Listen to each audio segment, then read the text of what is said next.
네, 이번 지방자치법 제도의 전면 개편의 세 가지 핵심 방향은 첫째로 획기적인 주민주권을 구현하자, 둘째로는 자치단체의 자율성과 책임성을 획기적으로 강화하자, 셋째로는 중앙지방 간의 관계를 협력적 동반자 관계로 전환하자라는 방향입니다. 그 중에서도 저희들이 가장 중점을 둔 부분은 주민주권 강화 부분입니다.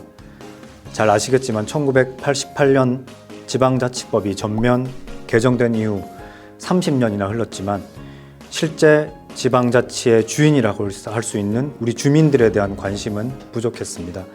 주민 참여 요구의 증대라는 시대의 변화도 제대로 담아내지 못했습니다.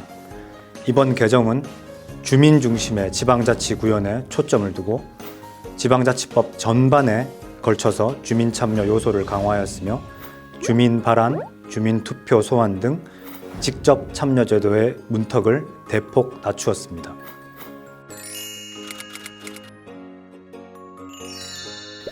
네, 저희들이 사실 1년 넘게 광범위한 의견 수렴 과정을 거쳤습니다. 특히 국민들께서 진정 원하는 바가 무엇인지에 대해서 귀를 기울이려고 노력했습니다.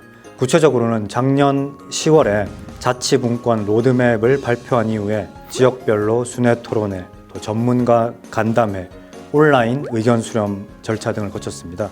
이를 토대로 해서 올해 9월 11일에는 대통령 직속 자치분권위원회에서 자치분권 종합계획을 발표하여 6대 분야 33대 과제를 국민들께 공개하였습니다. 이렇게 마련된 과제들의 실질적 이행을 위해서 이번에 지방자치법 전면 개정을 추진하게 되었습니다.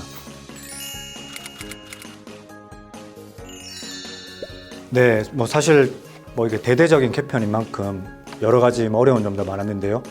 가장 큰 걸림돌이 됐던 것은 결국은 이제 상호 간의 신뢰가 부족한 부분. 말 그대로 이제 중앙부처는 중앙 집권적인 사고방식에 젖어 있고 자치단체를 신뢰하지를 못하고 있었고요. 지방자치단체장과 의회 사이에서도 또 갈등이 있고 또 주민과 자치단체 사이에서도 불신이 쌓여 있었습니다. 이 부분이 좀 가장 큰 걸림돌이었습니다. 이러한 불신이 어떻게 보면 동상이몽이라는 걸 낳았고요. 이 때문에 좀 이해관계를 조율하는 데 상당히 어려웠습니다.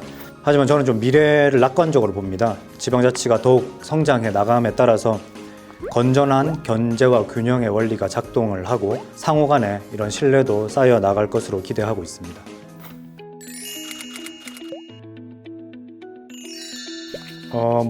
여러 가지가 있는데요. 한 가지만 제가 좀 소개를 드리면 이제 조례라고 아시죠? 조례 같은 경우는 이제 이번 지방자치법 전면 개정에 따라서 주민들이 직접 조례를 발안을 할 수 있습니다. 주민들이 조례안을 지방의회에 제출할 수 있는데요. 거기다가 연령도 19세에서 18세로 낮아지게 됩니다. 예를 들면 18세인 고등학교 다니는 A군이 친구의 어려운 상황을 돕기 위해 저소득층 가정을 위한 고등학생 교복 구입비 지원에 관한 조례안을 만들어서 지방의회에 제출하는 것을 생각해 볼 수 있겠죠.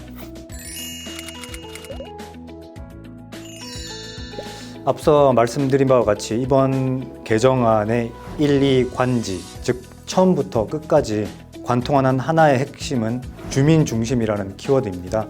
주민 참여 제도의 문턱을 낮추는 것 외에도 자치단체의 자율성을 강화하는 제도 개선의 경우 반드시 이에 상응하는 주민에 대한 책임성, 투명성을 담보토록 하고 국가와 자치단체 간의 협력 제도를 개선함에 있어서도 경쟁력을 높여서 주민 서비스의 질을 높일 수 있도록 한 것이 핵심입니다. 자치분권은 자치단체장이나 지방의원을 위한 것이 아니라 주민들을 위한 것이 되어야 한다라는 철학을 한시도 잊어본 적이 없다라는 이런 점을 좀 어필을 하고 싶습니다.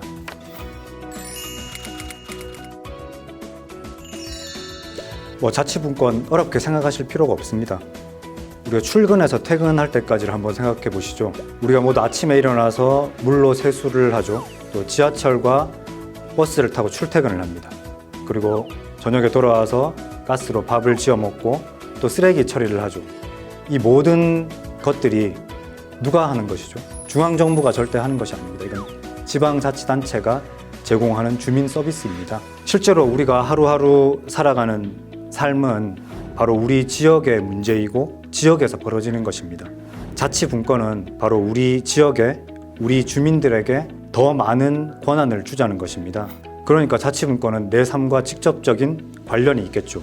주민과 가장 가까운 자치단체가 더 좋은 주민 서비스를 제공할 수 있도록 해주고 또 주민들이 이 과정에서 적극 참여해서 지역의 문제를 그리고 우리 삶의 문제를 우리 손으로 해결해 나가는 것, 이것이 바로 자치분권입니다.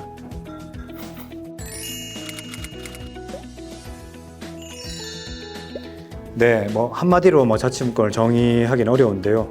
정의하기 전에 제가 질문을 하나 드리면 미국, 독일, 스위스, 캐나다, 덴마크, 벨기에, 스웨덴 이 나라들의 공통점이 뭔지 아십니까?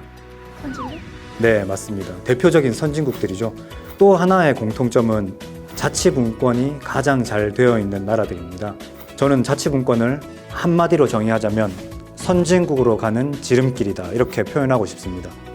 OECD 연구 결과를 보더라도 1인당 GDP가 높을수록 분권화 정도가 높게 나타났습니다. 저출산 고령화, 지방 소멸, 청년 실업 이런 사회적 난제들을 중앙정부의 힘만으로는 해결이 불가능합니다.